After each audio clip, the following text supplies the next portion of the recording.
Well, welcome everyone. Happy to see you all here joining us on a fine Saturday morning, afternoon, evening, depending on where you are in the world. My name's Karen Axelrod, and I am in Redondo Beach, California, which is basically Los Angeles. And I've been a craniosacral therapist for over 20 years. I've been an instructor for the Upledger Institute for close to 12 years now. I teach craniosacral therapy 1 and 2. Might have met some of you over the years in one of those 2 classes. I also teach the immune response class, clinical applications, the CATP, the certification techniques preparation class. I'm a certified examiner as well for the techniques level certification. And I also have developed this class that we launched about 4 years ago now called CranioSacral Therapy for Cranial Nerves. So I'm happy to share a little bit with you today about what's in this class, how I think it might benefit you and your practice and your clients that you work with. And yeah, I've got some fun little things to show you here that I bring to the class just to help reinforce learning, help you understand and learn about the cranial nerves. And I also have two teaching assistants who I asked to join us today, people who have, 2 women who have taken the class, they've TA'd the class, they come regularly to the study groups that I offer monthly. That's Dorian and Judy. So I'll have them just give you a few, words and thoughts about the class also a little bit later on. So let's jump on in.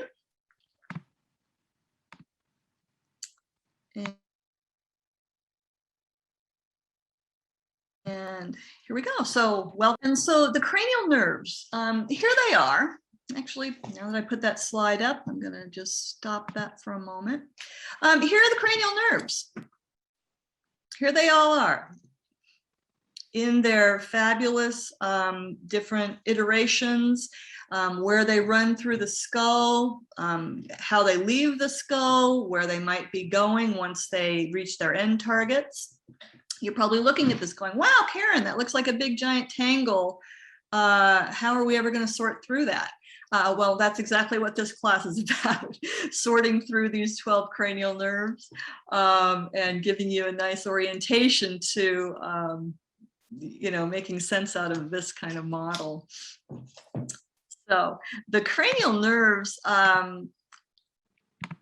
they are a key part of our nervous system. They're both sensory and motor. Some of them are mixed. Some are just motor, some are just sensory, some are mixed nerves. They oversee the 5 senses of smell, sight, hearing, taste, and touch, proprioception and such. They help to maintain some basic life functions like heart rate, breathing, digestion, blood pressure as well.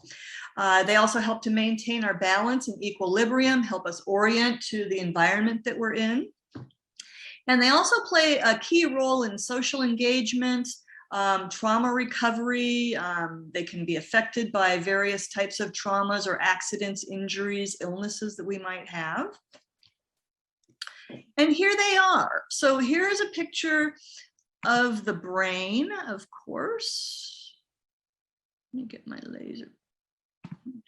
There we go. So here's a picture of the brain. This would be the anterior part of the brain, like the frontal cortex, kind of posterior, inferior cerebellum.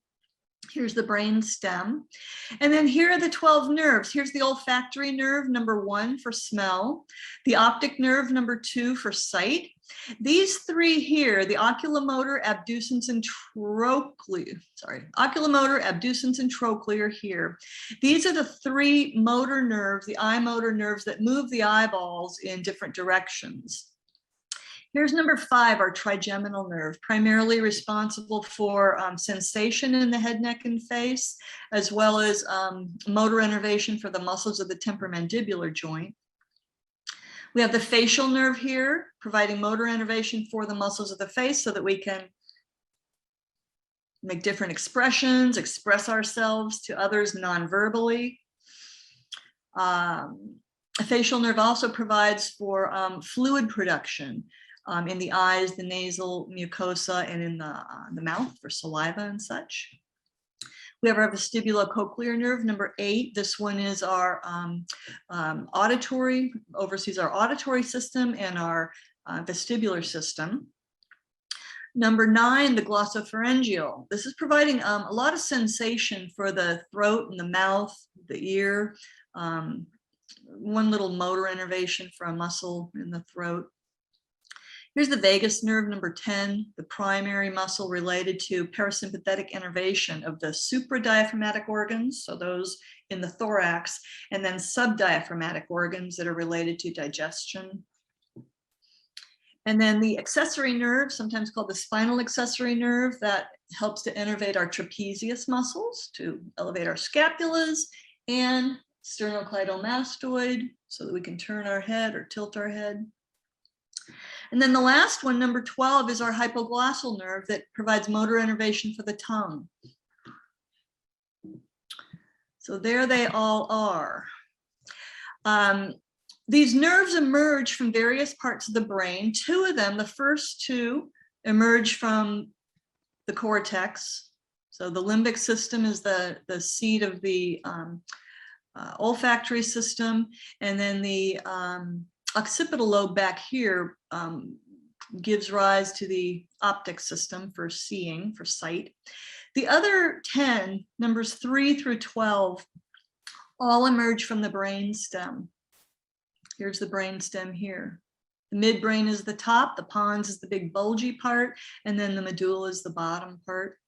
So we're going to take a look in detail at the anatomy of these nerve pathways. So not just the nerve pathways as they might exit the cranium, but we're also going to take a look at the nuclei within the brain stem and track the whole nerve as a system. I tend to think of these nerves as systems because they all have nuclei that are either gathering sensory innervation, or sensory information, or they have motor, nuclei that are sending those motor signals outward. And so from those nuclei along the pathways to the structures that they're innervating, I think of these as a whole system, and we tend to work with the nerves in the class as a system, which I think makes it easier to understand and comprehend and palpate the nerves as a system, easier to kind of tease them apart from one another too. So I'll teach you how to do that in class. The nerves, as they exit the brain or the brain stem, they make their way through various different foramina in the cranium, all the different little holes and foramen and canals and fissures that are within the cranium and embedded within the cranial bones. So we're going to take a look at those. We're also going to take a look at the role that this periosteal dura plays in maintaining good function and integrity of the nerves, because as the nerves exit the cranium to go to these external structures, just like the spinal nerves and those spinal nerve roots, all these cranial nerves carry a little bit of dura with them. So they have a little bit of a dural sleeve, and that can sometimes create a little bit of stickiness or a strain or a restriction. We're going to take a look too at the different ways that nerves can become a little bit, disrupted or dysregulated. Nerves are very sensitive to mechanical forces. They carry numerous different fibers within them depending on their function. So, for example, let me just turn this off for another sec.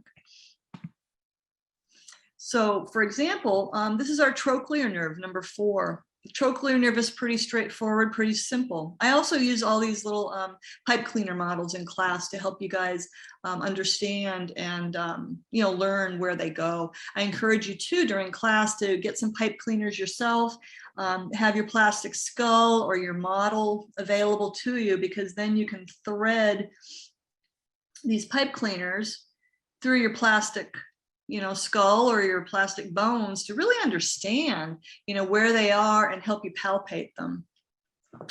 But all of these nerves, depending again on what kind of function they provide, trochlea is pretty straightforward. It provides innervation to one of the muscles in the eye, so it's just motor. Compare that to the glossopharyngeal nerve, number 9, which is a mixed motor and sensory nerve. It has 6 different branches. Quite a lot going on with this one compared to this one. But despite the types of nerve fibers that each nerve is carrying, is going to depend on the size of the nerve, the function of the nerve. Despite the size, despite the function, all nerves are sensitive to different mechanical forces, like strain patterns with the cranial bones, sphenoid lesions, compressions of the maxilla, for example. They're sensitive to pressure variations, whether it's blood pressure in the arteries or the veins of the cranium, or cerebrospinal fluid pressure. They can also be adversely affected if blood supply or innervation is disrupted. As you can see in this nerve example here, nerves all carry arteries and veins to provide, get their fresh oxygenated blood and, get all some of the toxic materials out through the venous system. And this can, this blood system, arterial or venous blood system, can be disrupted and affect the nerves. And then also because they do, nerves, just like any other tissue in the body, there's a certain amount of elasticity to them. They have viscoelastic properties, just like any other tissue in the body. That does leave them kind of vulnerable to tension and tensional forces that are applied over time. So we'll take a look at that too. And you'll learn to feel within the cranium, as you're tracking a nerve pathway, what it feels like if a nerve feels sort of torqued or twisted. And then I put together a little protocol that you can use to evaluate the nerve as a system. And then based on that, you kind of treat what you find, right? As is our basic up-ledger protocol, following the body. And so the nerves can become dysfunctional due to lots of different reasons. So again, any osseous or membranous restrictions, here we have the occiput and the temporal bone. Here we have the occiput and the temporal bone. And we have running through the jugular foramen, cranial nerves 9, 10, and 11. Well, you learn in cranial 1 how different tensional forces, whiplash injuries, things like that don't resolve can start to create perhaps a remolding of these bony structures, compressions of these bony structures, misalignments of these bony structures that might affect the contents of the jugular foramen. So we take a look at how these different osseous or membranous restrictions might be impacting the nerves. Disease, injury, or trauma, of course, brain injuries, concussions, demyelinating diseases, inflammation, for example, too. Poor intracranial pressure, vascularization or blood flow, I mentioned those things. Here's inflammation again. Inflammation is a huge driver of cranial nerve dysfunction, especially people who have had, let's say COVID-19, right?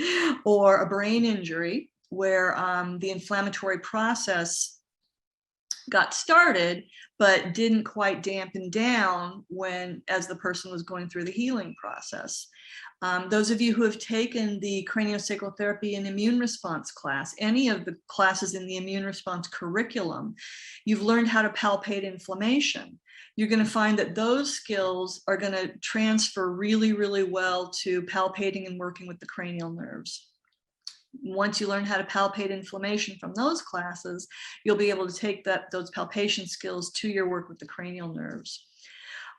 Disturbances in extracellular matrix, the ECM extracellular matrix, satellite glia, gliosis. These are things that Tad Wanveer teaches us in his glial cell classes. If you've taken those classes, you're going to find that those classes dovetail really well with this one.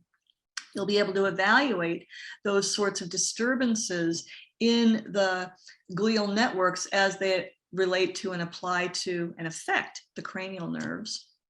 And then demyelination, I just mentioned that. We don't talk a whole lot about that in class, but that is one way that cranial nerves can become dysfunctional due to, let's say, a disease like multiple sclerosis, which is a demyelinating disease.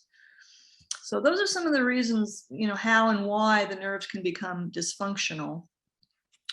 And with the energetic and structural techniques and skills that we have in our toolbox, we are able to directly affect the recovery and function of these cranial nerves. As, you know, from my perspective, as cranial therapists, there we go.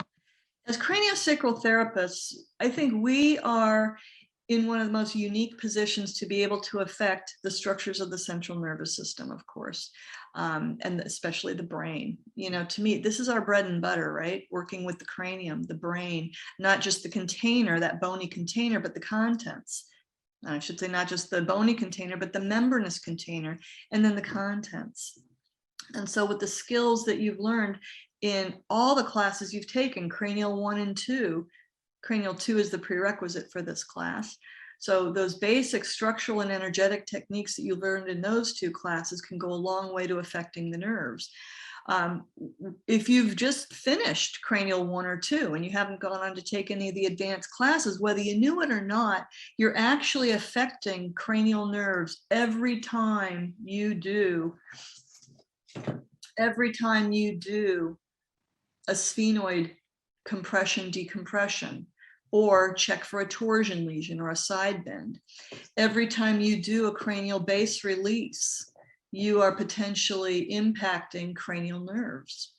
Every time you do an ear pull, you are potentially impacting cranial nerves. Cranial nerves are embedded and associated with virtually every bony structure in the cranium. And so in this class, you're going to learn the detailed anatomy of all the cranial nerves, again, from the nuclei in the brainstem or the brain, following pathways through these bony structures out to the external structures that they're innervating. You're going to be able to understand, too, how external trauma, internal disease processes can affect the nerves. You'll also be able to differentiate between symptomology. If a patient shows up, let's say a patient shows up and they're reporting that they're having some double vision, headache, pain, maybe they've got a little tinnitus, and their tongue, they've got a little numbness in their tongue, and they're finding that they can't really turn their head well. Well, which cranial nerves are associated with all of those potential complaints? So based on what a client tells you is going on with them, you're going to be able to, pinpoint, oh, well, if it's numbness in the tongue, I know that's the trigeminal nerve. If they're having problems turning their head or, neck, well, that's the accessory nerve. So you'll be able to just get a little more specific in your understanding of what's going on with your clients and why it's going on. I do show you, so I put together a little assessment protocol for you to assess these cranial nerve systems, a very simple protocol that you'll learn for assessment. The treatment tools basically are anything that you have in your toolbox, whether you've just finished Cranial 2 or whether you've gone through advanced classes and taken, dozens of our advanced classes. I also do show you probably a dozen or so new techniques that address structural, osseous restrictions, membranous restrictions. So a couple more tools that you can put in your toolbox there as well. This class also is deeply rooted in, obviously, Dr. Upledger's paradigm. And so I will be continually reinforcing for you his paradigm of, energetic and intentional neutrality that we work, blending and melding with the tissues, following the inner physician and the treatment process and protocol and treatment plan that the inner physician lays out. We will be working with the significance detector. One of the key things that I think sets Dr. Upledger's work apart from other types of craniosacral therapy. And I think one thing that everyone tells me when they finish this class is that it takes their palpation skills to a whole nother level. So you're really going to learn how to palpate these deep, delicate neural structures and how to really get more specific in your palpation. And that, to me, is one thing that Dr. Upledger brought to the work that he was just masterful at. The level of detail that he could get down to in the body through his, very experienced hands and his experienced palpation was just incredible. And so, I really think that the more specific you can get in your palpation and understand what it is you're palpating, the more effective you can be, and the more you can understand what it is that's going on with your patient. So this class definitely is going to just zoom your palpation skills up to a whole nother level. You'll also be able to, sometimes our work is also about helping people understand what's going on in their bodies, why their body might have, developed this inability to turn the head, or this numbness in the tongue, or this issue with the double vision. You might be able to also pull out from the information you learn in class some different ways, different, self-help things that you can give people to work on at home in between sessions with you. Yeah, so a couple things there that you'll be taking away from class. Let's see what else I've got. So the class in a nutshell goes over the anatomy and physiology of all 12 cranial nerves. Up here in the upper, close that, in our upper right corner here, these are the nuclei. So these are the nuclei for cranial nerves 3 through 12 that are found in the brainstem.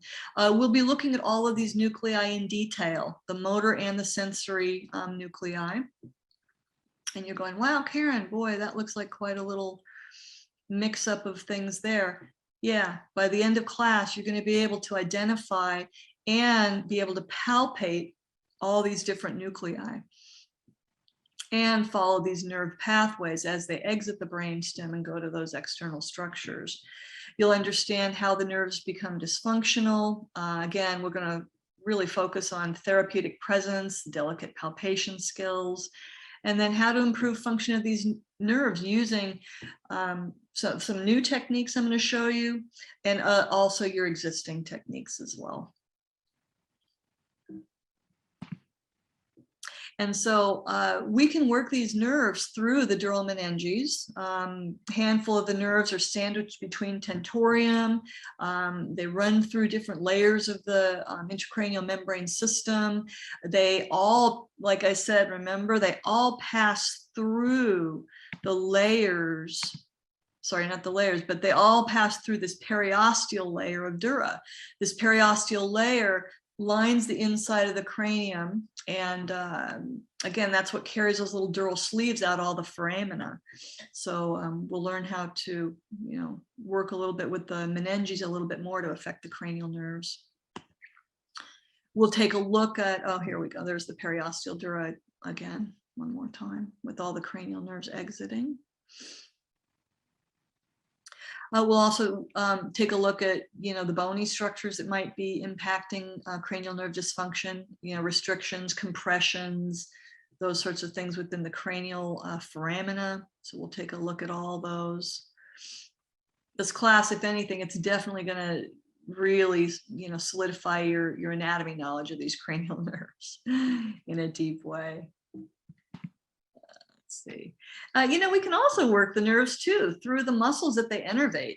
I'm going to show you a couple ways to do that using the facial muscles as well as trapezius, or maybe SCM, sternocleidomastoid muscle. And as far as clinical applications, what kind of conditions, might this work impact? Well, all sorts of things. Vision and eyesight problems, headaches and migraines, of course, any other kind of facial and mouth pain, trigeminal neuralgia, Bell's palsy, any sorts of issues with the vestibular system, or dizziness, vertigo, Meniere's disease, auditory issues, auditory sensitivities, loss of hearing, auditory hypersensitivities, any kind of muscular dysfunction in the, the face, the throat, the neck, the shoulders, inability to, move move the facial muscles. That would be a Bell's palsy, paralysis of the facial nerve that doesn't allow one to move the muscles of the face well. Maybe issues with swallowing, any kind of muscular challenges there. Sensory integration disorders. Talk a little bit about sensory integration, and if you've taken the sensory integration class that we offer, or the pediatrics classes that talk quite a bit about sensory integration, that work that you learned in those classes you're going to be able to apply that more specifically to the cranial nerves and what you learned in this class. And also, speaking of that, pediatrics classes, conception, pregnancy, and birthing also, swallowing, suck, speech, taste. So those of you might be working with infants, with tongue ties, with suck, swallow, breathe challenges. The cranial nerve work is going to be you're going to be able to be, I think, more effective in your work there by learning a little more specifically about the cranial nerves. Any kind of parasympathetic dysfunction of the heart, lungs, the digestive organs. So that's all vagal innervation. Temporomandibular disorders. You'll learn a little more specifically about the nerves that provide the innervation to the TMJ, sensory and motor. Brain injuries, traumatic brain injuries, concussions. Most people who have had concussions or a brain injury have some sort of impact to the cranial nerves, whether it's the auditory system, the visual system. Sometimes the motor functions can be disrupted. If you've taken classes in the Brain Speaks or that mixed, visceral cranial concussion class, this is going to tie right in with that.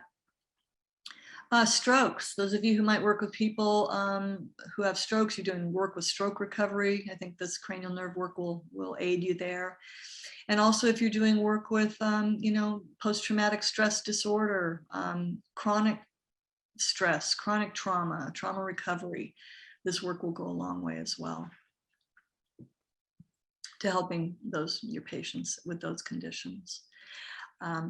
Having said that, I also do want to remind you that something I will emphasize a lot right here and emphasize in class 2 is that we're talking a lot about conditions, illnesses, symptoms, things like that. With our work as craniosacral therapists, we are not treating conditions, we are not treating headaches, we are not treating TMJ issues, we're not treating concussions. We treat people. We treat the whole person. We treat human beings who have had some sort of challenge that has caused these physical manifestations to come up.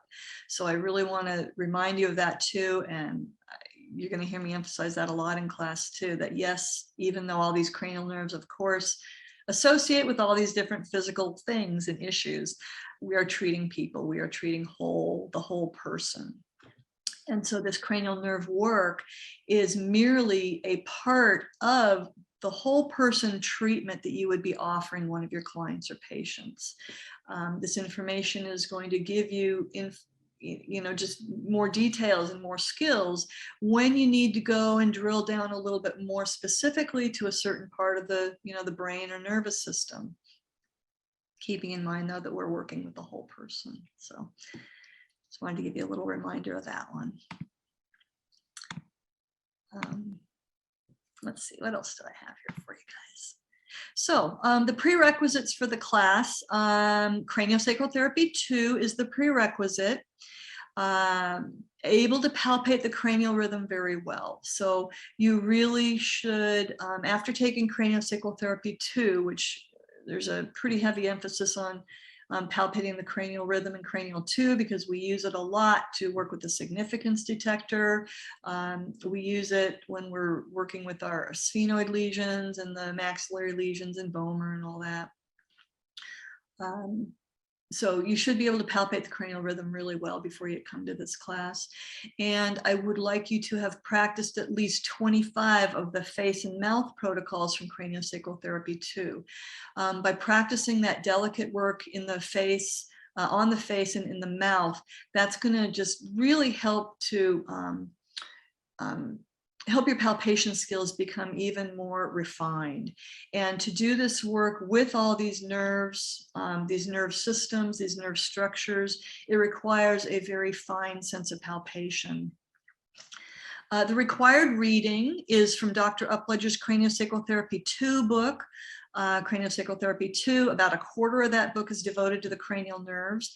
Other recommended reading would be the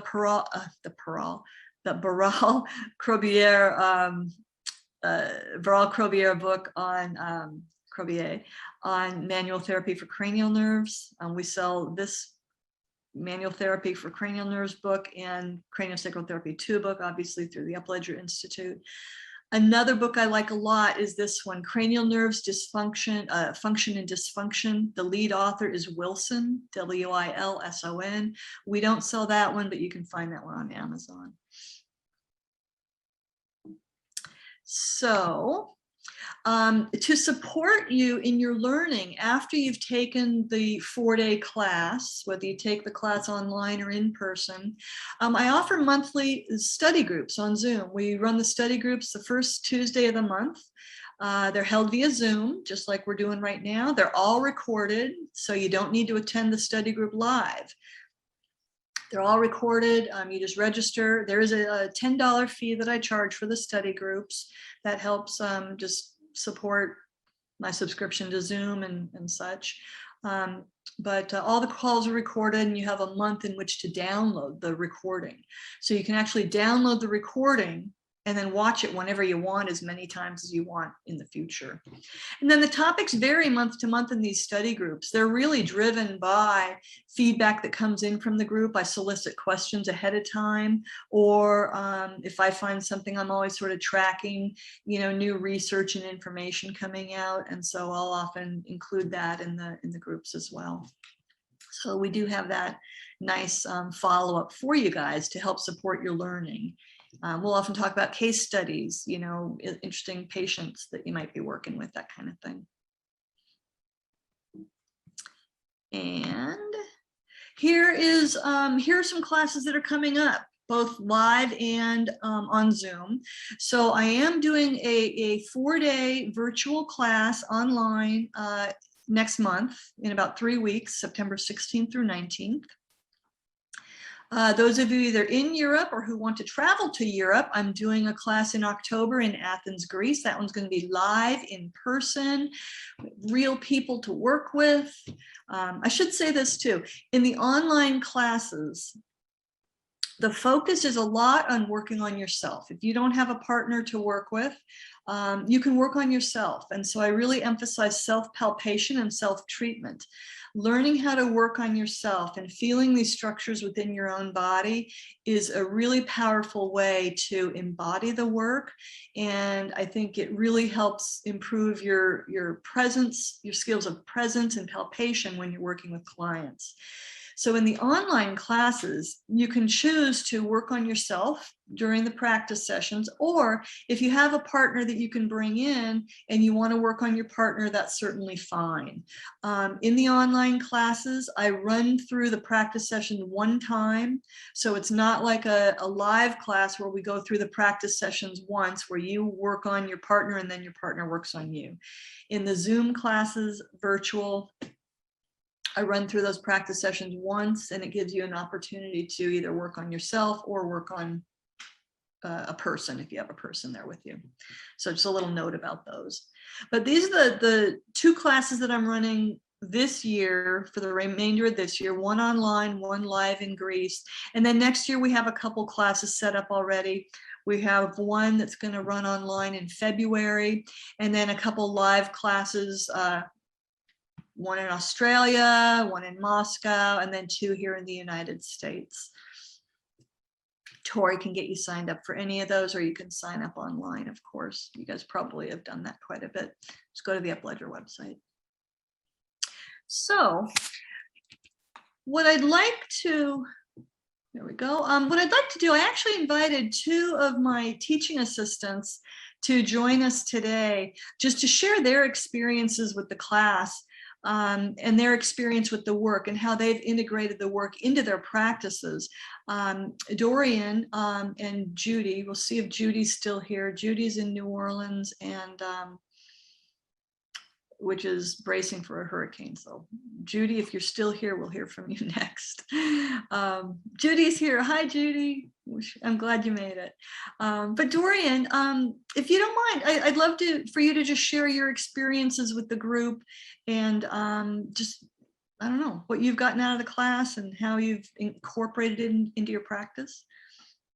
Absolutely. Well, I'd like to say first that I have only taken this work virtually. It was really helpful to me initially to do all the self-palpation and to really dig into my own head. And I use the work a lot. So every head that I get my hands on, I do at least a little bit of run through with the cranial nerves. So sometimes if I get just a little bit of a hit, I will just sort of run through the numbers. And I don't always even remember all the names that go with the numbers each time.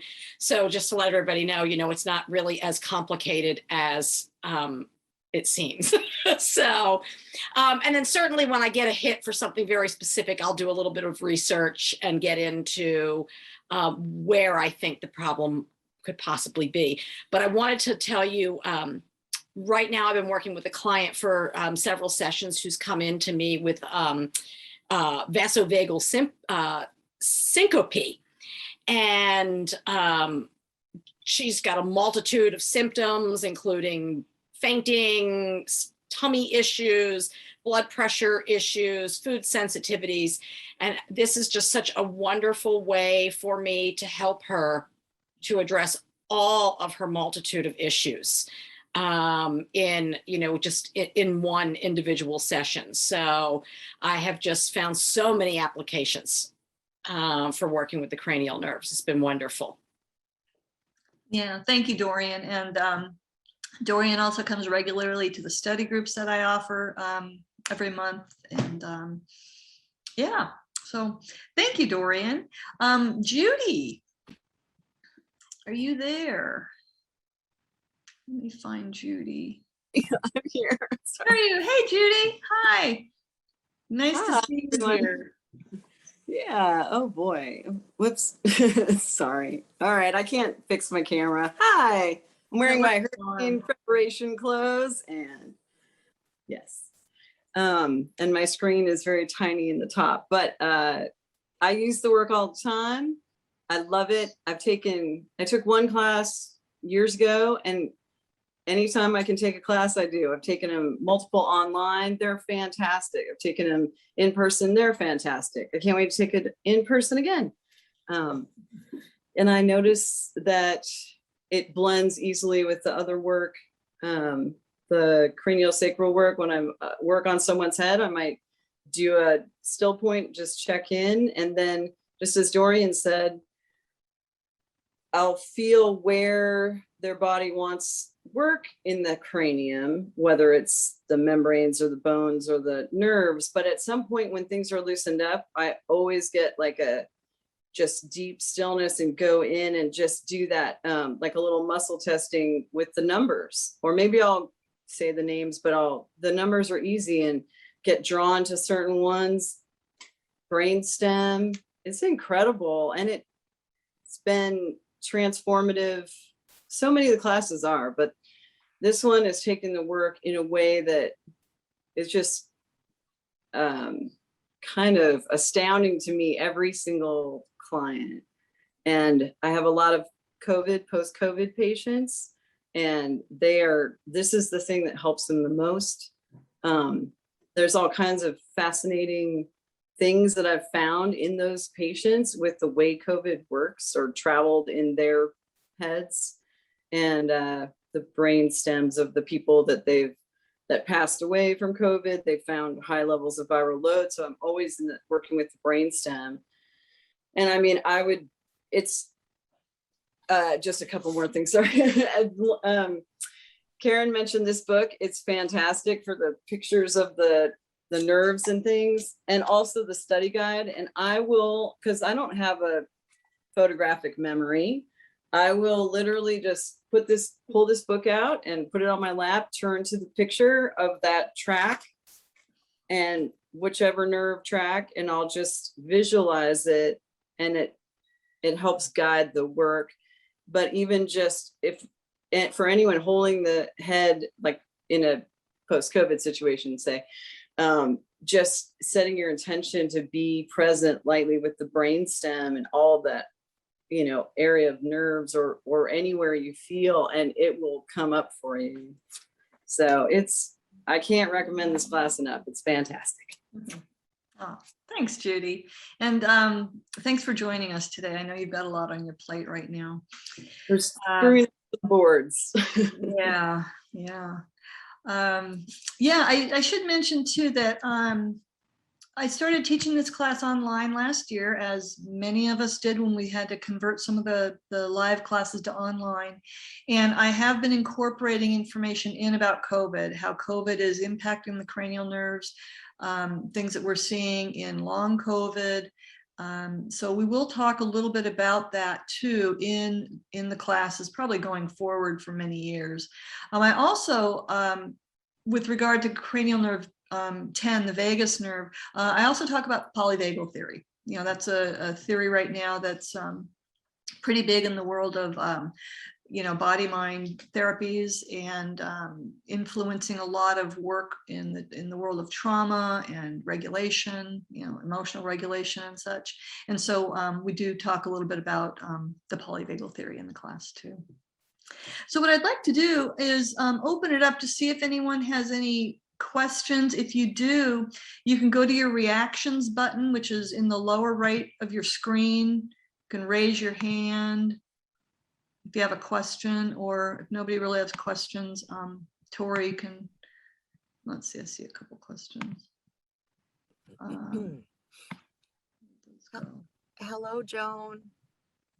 Good morning, or good afternoon, maybe.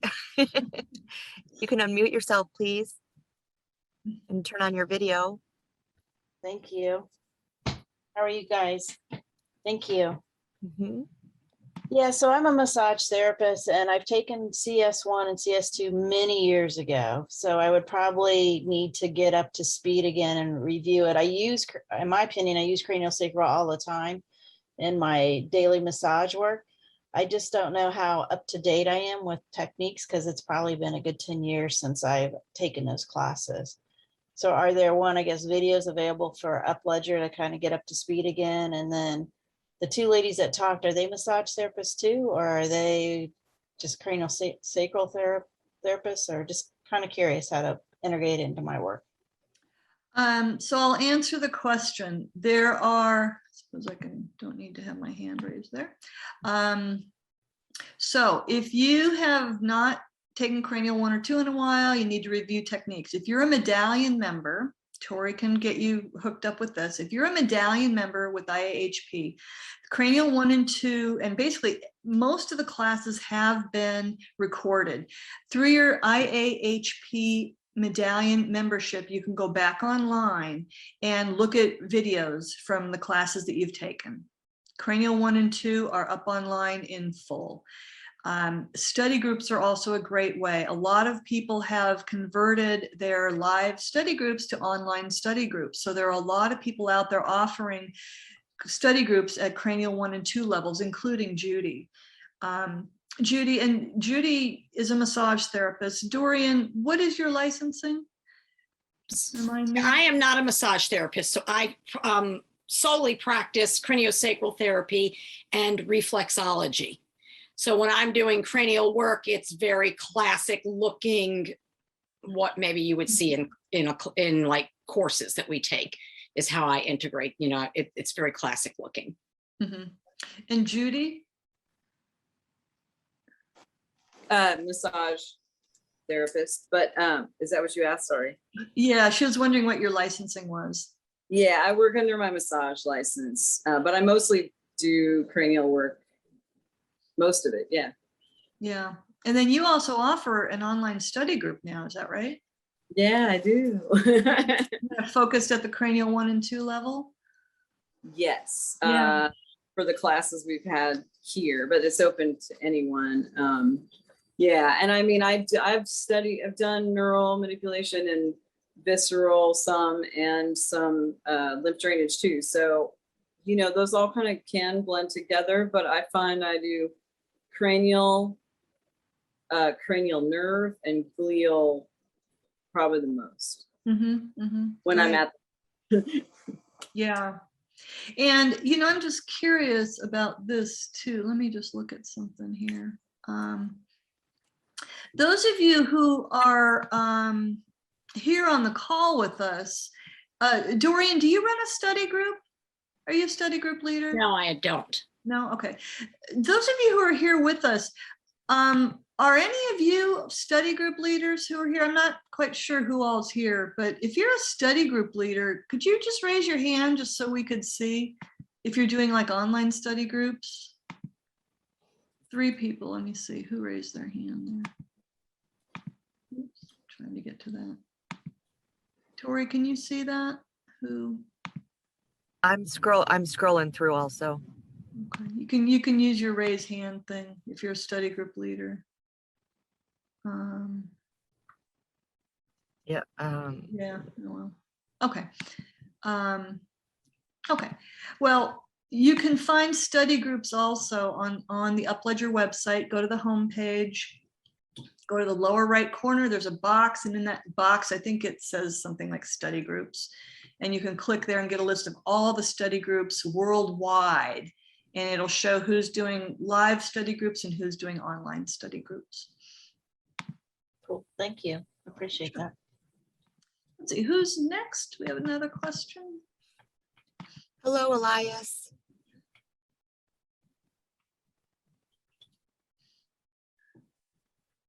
Hello, hello. Hello. Hi. Thank you again for this amazing introduction, which was more than an introduction.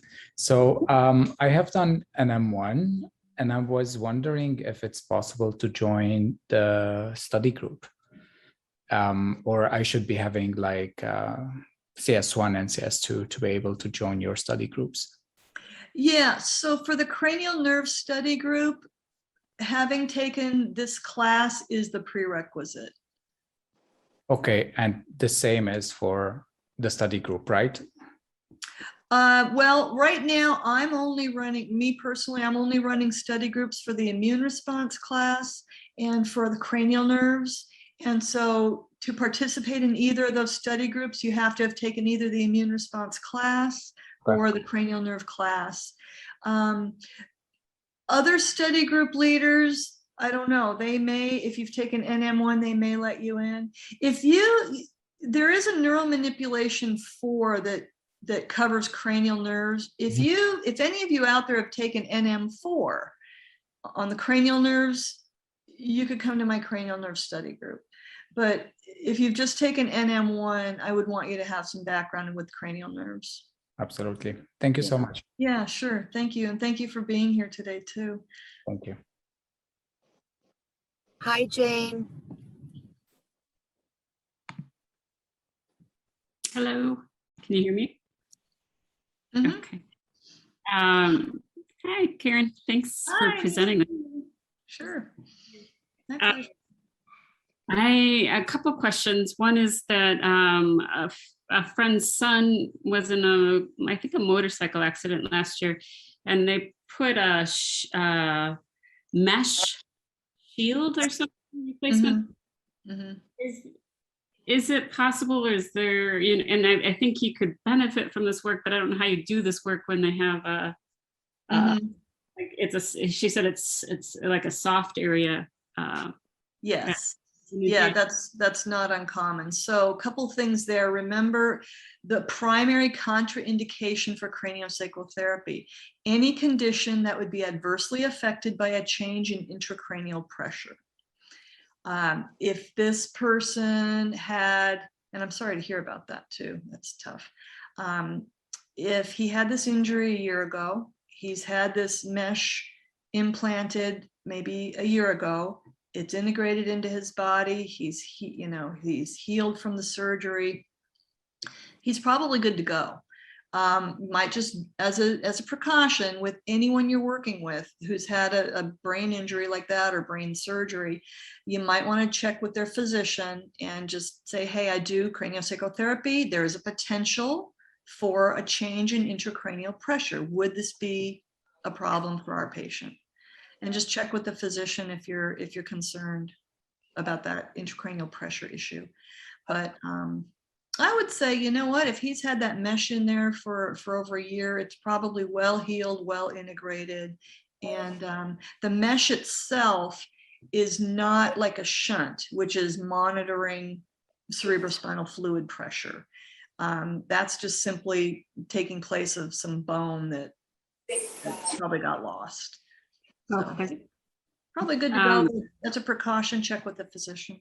Okay. The other question is with your work. So part of the reason I'm interested is I had my own crane radiation and on a tumor that was in my, not in the head, but anyways, like it's in the head, but not in the brain. But I'm having repercussions. And so also this work is good, I would imagine, for post-radiation work.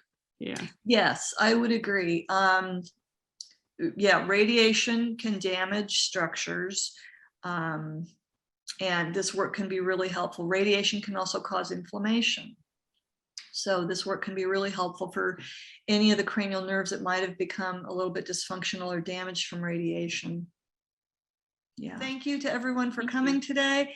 Hope to see you in a class down the road at some point. And I really appreciate your time and your attention and your interest. And thank you for your continued dedication to Dr. Upledger's work as well. So thank you.